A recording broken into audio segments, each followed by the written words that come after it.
Hello. Hello, sir. How are you? I'm good. How you doing? I'm doing well. I'm pretending that I'm fully alert and awake right now because I just got in from California. I was there for a week visiting family. I don't know. It always ends up turning out this way that our flight home is usually like the last flight of the day. So I got in like shortly after midnight, and then for some reason, like we always just want to like get everything in order, cleaned up after getting home. So or like do that the day of, I guess, just so that it feels like we're all kind of reset back to normal. So I went to bed at like 3 a.m. Yeah. And then I had something this morning to be at by 9 a.m. So I'm running on little sleep, but I was mainlining coffee today. So that's an interesting habit. It's like you unpack your stuff right away when you get home. Yeah. Yeah.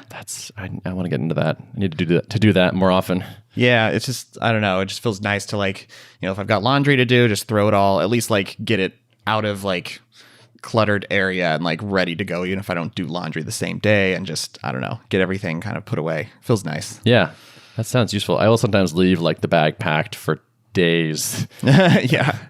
Yeah. Like I have like redundancy. So like most of the stuff I bring is all like, I have copies of it, so it's like I don't have to unpack it. And so sometimes I just don't. Yeah. Yeah. And I'm also married to somebody who's very like orderly and likes things to be cleaned up and in the right place. So that helps too. Gotcha. Yeah, I bet. Yeah. That's cool. So what's up with you beyond sleep deprivation? I actually got a fair amount done while traveling, which was kind of nice. That's not always the case, but I've kind of been telling everybody that I have this self-imposed deadline and I'm working towards it. So that was good. I was glad I was still able to make forward progress, even while staying at my in-laws' house. So this last week, I think I talked about batched notifications that I was working on in Level. And I was kind of like on the implementation phase of that. And I got that shipped. It's just email only for now. So you can basically go into your settings and specify certain times of day that you want to receive notifications from the product. And if you have unread things in your inbox at that time, then it will shoot you an email. Yeah, that's basically how it works. And it kind of replaces the instantaneous push notifications that you would get from a chat tool. Like once I implemented this, I mean, things kind of fit together and felt simpler than I had originally imagined. And I don't know, I feel like this is going to be one of the marquee like features to sell as part of like the Level way. So I'm really happy with how it came together. What's next for that then? Like you implemented a feature, but if you're going to market it or tell people about it? Yeah, so I think so this is something I've been batting around, like how do I leverage some of these really interesting, what I consider to be interesting features in marketing, and because I want to stay focused on the benefits, not the features, right? But I feel like there's also a case to be made to package up some of these things as like mini products on their own, or at least feature them in that way. And I feel like Stripe does a really good job of this, where they have like their Stripe checkout and their Stripe customers thing and their Stripe subscriptions. And they just kind of like package up these concepts, even though they're really just features inside of their application. They kind of like sell them as like kind of a selling point on their own. And I feel like this is one of them. Like there could be probably a whole page dedicated to Level's strong opinion on how notifications should work. So we've been thinking about the same thing, which is like a feature that has a capital letter. Yeah. Yeah. Or like capital letters, like it's a named entity. Like I think Apple also does this really well. Mm-hmm. Or what's like screen time or something. Like they come out with a new feature inside iOS or whatever, and it's like it has capital letters, it has a name, it has like an icon. It like gets its own kind of launch. And it's sort of billed as a discrete entity. Yeah. I think that lets you kind of keep like shipping things in a more significant way than just saying like, hey, we just added another feature. It's like, no, this deserves kind of the spotlight on its own. And there's a whole narrative to craft around why we did this and the choices we made. Yeah, I dig that. You were the one, I want to give you credit for this too. When I wrote my first KB doc on kind of introduction to Level, one of the recommendations you gave me was for readability and so that people would know kind of that I'm talking about a domain concept, to like capitalize things. And so I've been doing that consistently, calling it like the Level inbox. And it's not just any inbox, it's Level's inbox, and I capitalize it and it has its own properties. That's helped just to like I'm always in the mindset of how can I make this kind of a specific branded thing, even if it's a generic name like Inbox, Yeah, I like that. Capitalize your features. Yeah, that's good. That's the tagline. That's good advice. Yeah, I'm digging that. We were tossing around some ideas with that around. So right now we have sort of 2 modes you can be in. So Navigator mode, which is like you're doing your clicks just indicate on someone's screen and your keyboard works on your local machine. And then like Copilot mode, where you have, full stuff going through. It's helpful even just among ourselves to have sort of coined those terms for that. And then it's like, okay, now how do we promote this to like a first class thing in the UI and in our marketing and whatnot? Yeah, I really like that. Is that something that Screen Hero had? Or was it just always shared input? I don't actually know.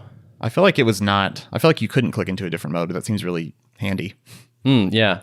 I've been like calling it modal pairing in my head, which is like kind of like the nerdiest possible way to describe that, but I also kind of love it. Yeah. It's like the Vim user's take on it. Yeah. That's your new terminology you've invented, huh? That's right. You don't do capital M modal capital P pairing. Like what? Really? You got to put a TM on it every time you use it too. Yeah, exactly. And sue people that use it without asking us. Yes. That's the way to success, I'm sure. Totally. I wonder how long until this gets just like overused and burnt out, and then it'll become like a lame signal as opposed to a savvy signal. Mm-hmm. I think I've seen it overused. I can't think of specific examples, but I know it's almost disingenuous to try to launch every single little thing as like a big deal. Sometimes you see like a footer of a product's website and they have literally every single feature listed with a TM and its own branded name, and like that's just too much. But so I think there's a careful balance to strike for sure. Mm-hmm. Yeah, it's interesting to see these cycles popping up in the world. It's like this thing. It's like a new, fresh idea hits the world, and people start doing it. And at first, it's like people using it well and tastefully, and then it starts to get adopted more widely, and then kind of overdone, and then it becomes an anti-signal. Mm-hmm. Mm-hmm. It's interesting being in the industry long enough to see those cycles. Like at first, they're invisible, but over time, you're like, oh, okay, starting to spot these trends. But it's also interesting too. Like we come with this perspective of like we spend a lot of time looking at software products and how they're marketed and how they're built. Chances are our customers aren't necessarily thinking about it that deeply. So I always have to remind myself too, like this feels like maybe worn out or overused, but I don't know. I should probably like not write off anything necessarily because it may actually still work with my audience, Mm-hmm. Sure. Totally. Makes sense. Yeah. So anything else going on? Yeah. So now I'm on to kind of the next feature, which is reactions. Up until this point, you've only been able to basically post a reply to a post and not do like a quick, basically reaction, whether it's like, and I was trying to work out like, what is the architecture going to look like? Is it going to go with the Slack approach where you can basically choose any emoji you want to be a reaction, or something more constrained like the iMessage approach where you get just a handful of them, or maybe just one? I basically landed on right now, my thinking is that I want to encourage thoughtful responses to things as much as possible. And I think it can be destructive to good discourse if we're just speaking in one-click reactions, and I think this is something that Basecamp team talks about too, which is why they removed their applause feature and moved to something called boosts, where like you have to write a short text snippet or combined with an emoji or something like that, as opposed to, just a one-click thing. So these are things I've been thinking through. Where I'm at right now is basically I wanted one-click form of acknowledgement. If someone just says, okay, cool, I'll have this thing done by today, and you just want to say like, cool, or got it, I wanted there to be like one thing you could click for that, and everything else you should be authoring a reply. So I landed on a thumbs up, which I feel like is pretty universal, doesn't have a whole ton of baggage because, Facebook has used it forever and it's just kind of like often used. So that's kind of where I'm at, I think. What made you pick this feature? It's come up a bit from people who are currently using Level or testing it out. And I've noticed it in my own usage of it, where I would really just like to be able to quickly acknowledge and also like the flow of when you close a post, it kind of naturally closes the conversation. And so someone may like write a final response to a conversation and then mark it as resolved. And you as the other person just want to like acknowledge you saw that final message, but you don't want to like reopen, write a reply and then resolve it again. So I feel like this is also kind of a key, like smoothing out type of thing. Nice. Yeah, that makes sense. Yeah.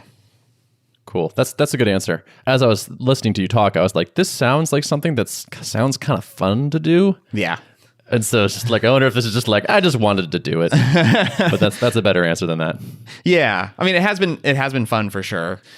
But it's one of those things where I'm already playing around with it, and it's like, yeah, this feels like much needed grease in the wheels. Like, we're so accustomed to having this feature in pretty much all communication forms that I think to launch without it would probably be potentially detrimental. And like, I don't want someone's first impression to be like, this just doesn't feel quite right because I don't have this extra like layer of signal, I guess. So Totally. That's interesting. yeah. I have a tiny nitpick to share with you that I don't think will affect you, but is me being picky, I guess, which is on iOS, you have that like thumbs up reaction as one of the options. And that's actually pretty handy as like, yep, got it. Like, I'll be there in 5 minutes. And it's like, yes, acknowledged. And when iOS gives you a notification for that, it would say like, Derrick liked your message. And it's like, nah, he didn't like my message. He just like, he acknowledged my message. And like, it is the Facebook like image, but is it really a like? Yeah, and I wouldn't even call it liking. I would call it probably acknowledge is the best word to use. But so I wonder if it's like, maybe there's a tooltip when you hover over it. It's like, this is acknowledge, or something like that. I texted Joel the other day. He was like, hey, something, something, something. And I responded, ACK, capital A, capital C, capital K, which is like a TCP IP or network, like a networking thing, which is like, got your last packet. Totally. And like, I feel like if you're doing this like software nerd tool thing, like you could maybe do that. That might be a fun spot for that. Yeah. That could be good. Just a thought.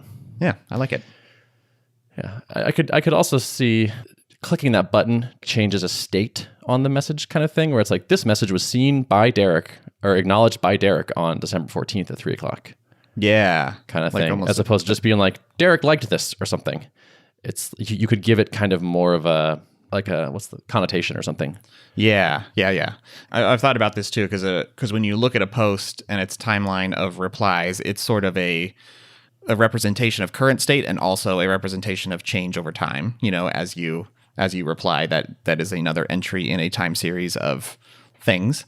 I could see dropping a note on there in addition to it being like stateful, like showing highlighted an account of how many reactions it's had. It like could also log in time series who acknowledged, which I think would help too. That'd be interesting as you have multiple people like acknowledging a post, like, oh, Derrick acknowledged it, and then Ben did, and then Tom did, and like maybe that means something, like that order happened, or that it happened with 3 days in between. Like, oh, so Derrick must have gotten back from California and then seen this yesterday or something. Yep. Like, it could be interesting. Yeah. So it's fun. It's fun to toy around with those types of mechanics and stuff and see what falls out of it.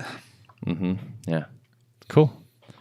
Just the last thing I think for my level update is I closing the pre-orders today on our recording day. This is Friday the 14th.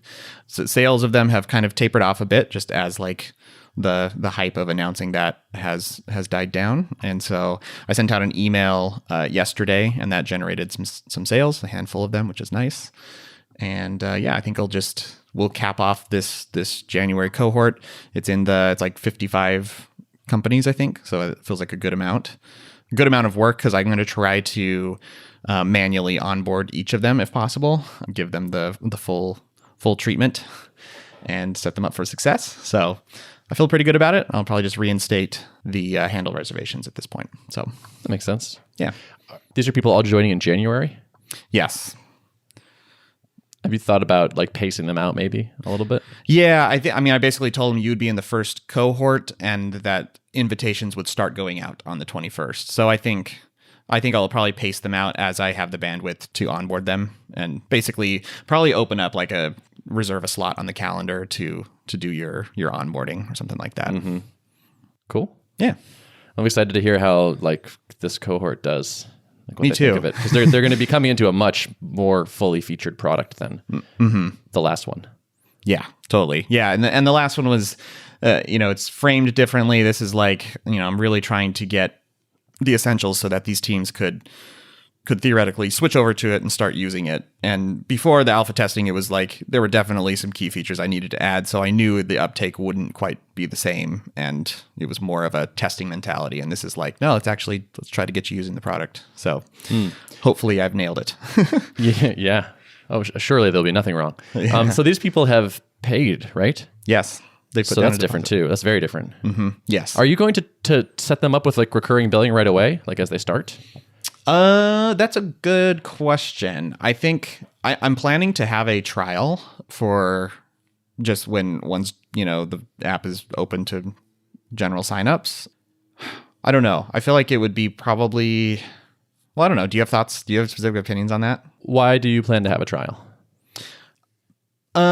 Because I think that I don't want to restrict the funnel so much that I require payment up front. Like I want people to be able to try it out, to get onboarded and experience it. I feel like, especially since I'm proposing an alternative paradigm to what people are accustomed to, like it feels like a trial is fitting to convince people that this actually works and it's not just good in theory, I guess. I'm trying to question things. I'm in a questioning mode in my life. And like, so it sounds like that makes sense where it's like, oh, if I'm not sure that people are going to like this or they're not sure they're going to like it, a trial is nice because then they can try it without putting any money up and it's easy to get them in there. But I also wonder if you required people to pay up front and had some sort of refund policy, would they maybe be more inclined to give it a more solid try? Like, would they make the time and get the people invited and go through your onboarding and give you feedback and all that stuff? That's true. I mean, and it's something that kind of inspired by like your superhuman experience of like getting onboarded onto that. I could see doing basically like get in line, get queued up, and I have to onboard people for the foreseeable, few months at least to really set people up for success and ensure that I get as much feedback as possible to find out, like, what I wouldn't want is for people to just kind of start coming into the funnel and then falling out and not really keeping up with like, why are people not adopting and using it? Because I really need as much of that key feedback as possible. So yeah, that like free trial thing and the freemium thing, I feel like is like, it's one way of going about it. There's a logical argument you can make for that, I think, but it's not clear to me that like that would result in the most people getting like hitting that point where like, oh, I get it, there's value here, or like, oh, we're giving this an honest try and this is something we might seriously consider switching to. A few hundred trial signups that don't really engage is actually not really worth anything, but like 2 prepaid really trying it things would probably give you a lot of feedback. Yeah. I guess part of me, if I'm trying to think of why I would want to have a trial and keep the funnel pretty wide at the top, I think it's because I kind of have this fear of like, I start to launch and the numbers stay really low and small. Part of me just wants to like open this up pretty wide and count on getting a few percent of them, which will get my revenue numbers up to hopefully something nice really quickly. But when in doing that, I'm kind of potentially sacrificing getting good actual feedback from people, I guess. If I'm just like letting a bunch of people in and only converting a small slice of them, then I'm leaving something on the table, I think. So yeah, and like some of those people that sign up for a free trial probably would have paid. And I do think paying will increase the likelihood that they'll actually interact with it meaningfully. The revenue numbers probably aren't going to look that good either way for a while. So it's like optimizing for that at this point probably is not as useful as meaningful engagement and feedback, I think. I'm continuing to like work a couple leads for Tuple and whatnot, and we've done some like a good amount of pre-sales already. And people are pretty willing to pay for things ahead of time so far, even like annual prepay. And I haven't even honestly offered a refund policy. Like if someone was like, we hate this is terrible, like we'd be like, okay, well, sorry, here you go. I would have guessed that people would kind of laugh at me and they're just kind of like, oh yeah, sure, we can do that. And it's not for everybody. Plenty of people have said no, like we're not going to do a thing that we can't try. It's like, okay, that makes sense. I get that. But enough people have said yes to that it's meaningful for us. Yeah. Probably you might be having a little bit easier time with that because it's such an understood solution to an understood problem, Mm-hmm. There's less to prove. It's like, it's the people who are willing to bet that like, I think you're going to probably nail it. and we both understand what the problem is. So like, yep, I want in. And then others who are like, I'm just skeptical. I need proof that it's actually going to work before I'll pay for it. For Level, I think it's much more complicated. It's like, this is an ideal and we understand a deep-seated problem, but like the solution to it is not clear. So I think there's probably even more skepticism about like, is this actually going to work for us? But that's probably where doing like quote unquote doing things that won't scale is to my benefit right now. And even if it means I have far fewer people trying out the product early on, if I'm giving them all my personal attention and giving them the best shot at not just trying out the product in a drive-by manner and then like deciding, nope, not for us. Like if I can really kind of sell it to them by giving them the hand-holded approach, I think that could be good. Yeah, I think so too. If one of these options is better for you and you're not sure if people will take it or not, then like maybe start with that one. And if you can't convince people to prepay for it, then like, all right, well, how about a free trial? And that's like something you can even back off to, right? Like if someone's like, I'm not willing to do the prepay. Like, okay, well, what if would you feel more comfortable if we did this? And like you started your negotiating position somewhere better. Yeah. That's true. Better than going the other direction. Yeah. Like if what you really want is X, then maybe ask for X and then see what happens. If that is what you want. Like again, I don't actually know the answer here. I don't think there is an answer. Yeah. No, but this is good. This is good stuff. I like it. Cool. Nice. Well, it's going to January is going to be interesting. Yeah, for sure. Yeah. We're both getting some people in our products. It's going to be a good time. What's been happening in Tuple land? We actually had a really good call today. And I'm not going to say exactly who we were talking to because I haven't asked him. I was realizing before this call. But it was someone that had a lot of relevant domain experience. It was like really useful. Like we talked for about an hour and like got a lot out of it and a lot of like leads to chase down and a lot of things to look at. And it was just like we all were very energized. We went out for lunch afterwards and we're pretty excited. So I just sort of like keep not internalizing that I don't have to do this alone and we don't have to do this alone. So sometimes I'm like, oh, X is not going so well and I don't know how to fix it. Well, I guess we're screwed. And it's like, wait, no. I have co-founders and they might know how to fix it. And then it's like, oh, wait, there's also the whole world. And like, there are people out there that know useful things. And some of the problems we're solving are not known by that many people, but there are some. So one of the questions in our retro document that we ask every time is there anything we should ask a consultant? Just because it's been so useful so many times as like, let's make sure we every week just think like, are we stuck on anything or is there something that someone might be really good at that we could bring in? And I'm glad to have that there and I think we'll keep it there. That's good. I like those things that break down the ego a little bit, like, or just kind of encourage you not to let that be a blocker. Because I think especially engineers, we tend to want to just like problem solve our way through things. And often that's not the most efficient path, right? It's good to just keep that in check on a regular basis. I'm glad it's part of your retro so that it's just like, let's ego check ourselves. We could figure this out, but it would maybe take 3 times as long. So is there any shortcuts we can take this week, Totally. Yeah. And like, I see that as kind of my, like the CEO job, keep the high level view on things and be like, hey, like you've been working on that thing for a while now. Like, can we get some help on there? Like, can I send some emails or use my network or something? And like, cause it's just a useful technique. Like why build in isolation if we don't have to? So that was good. That was like a nice way to end the week, I would say, which is nice because earlier this week I had kind of a rough day. I did a pairing session. So like I said, like our goal for Alpha is January 7th. So I've been spending more time trying to use the product with people and think about it in sort of a product managery kind of way. And I did a call with a friend of mine. And during the call, it was bad. Things were bad. It was like, oh, we discovered a couple bugs, but even once those bugs were kind of not an issue, it was like, wow, this latency is bad. It is not where we need to be. And it was like really demoralizing. And I was like, damn, I thought we were further along than this. It's like, I'm looking at the date and I'm like, wow, okay, we like a month or so. And like, yikes, this is going to be hard to talk about. And like, I talked about this with my therapist, actually. I like found this failure mode, I guess, for my brain where it's like, okay, this thing is bad in this way right now. Therefore, it will always be that bad and probably get worse is like where my head goes. As opposed to like, oh, there's a data point that I sampled today. Good thing this graph is pointing in the right direction and it will be better later.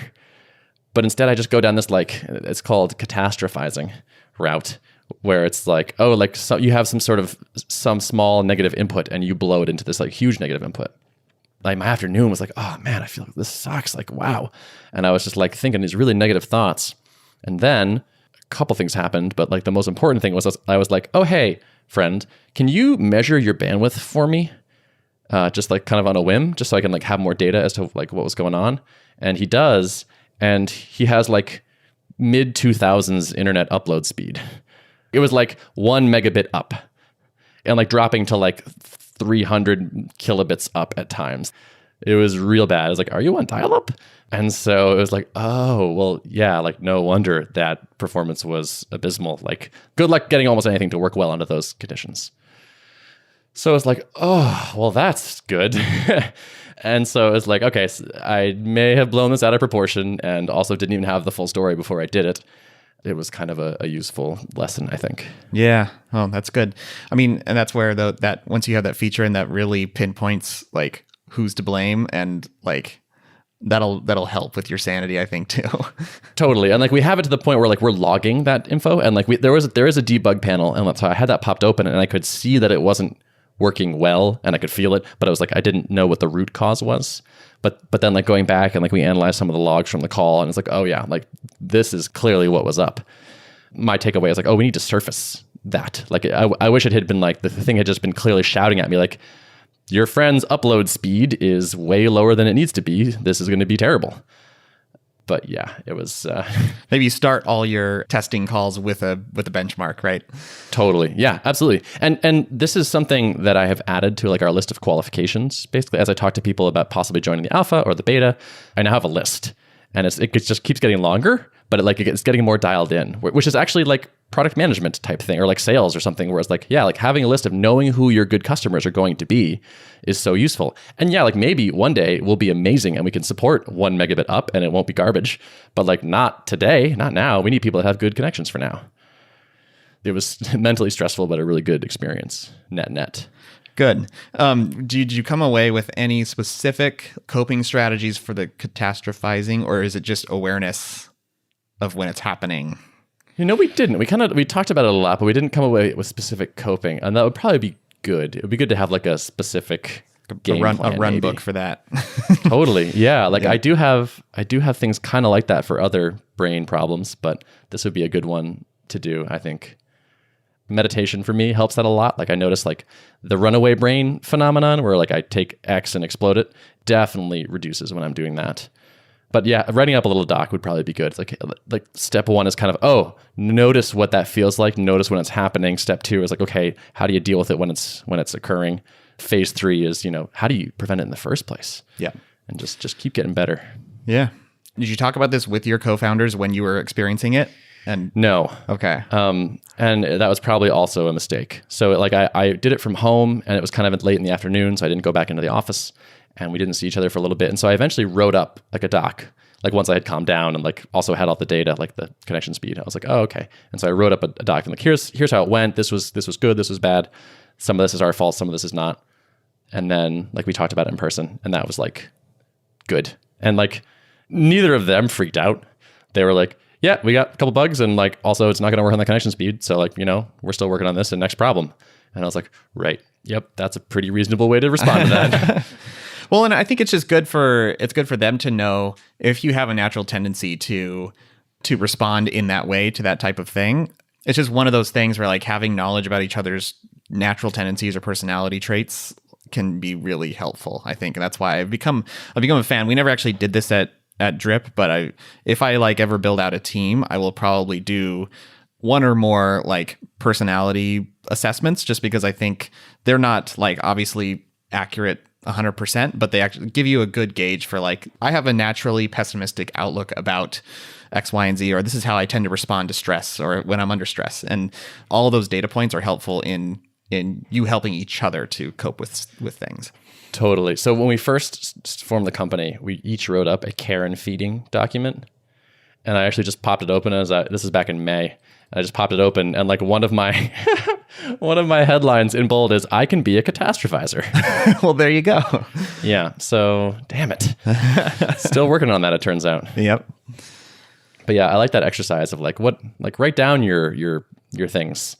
We should probably do a review of these actually, like update them for ourselves, but also like remind each other of them. I think that would be good. And then find out from each other what are things that they recognize about you that you don't know about yourself. Yeah, Right? that would be a good Blind one spot. for sure. Yeah. I think that's really useful because that's the real dangerous stuff, right? It's the stuff you don't even know you're doing yet. Right. That's when that's extra useful to hear about. Despite my freaking out, net, things are moving in the right direction. The numbers are all looking good. Like we had a really good marketing week this week. We added like 200 something people to the mailing list in the last week, and the product is getting continually better. And we have a lot of interesting leads to chase down. So stuff is good. Stuff actually. is up and to the right. That's what I Up and want to to the hear. right. Yep. Up and to the right for the most part. Good. Yeah. So I think that's it for me. Cool. I now have to go code up the change to my landing page to shut off the pre-order because it's due to go in half an hour. So, All right. Well, get to it, Code Monkey. yes, I will. Cool. Show notes, Show notes can be found at artofproductpodcast.com. as always. Yes. Thanks for listening. Thank you. Bye. Bye.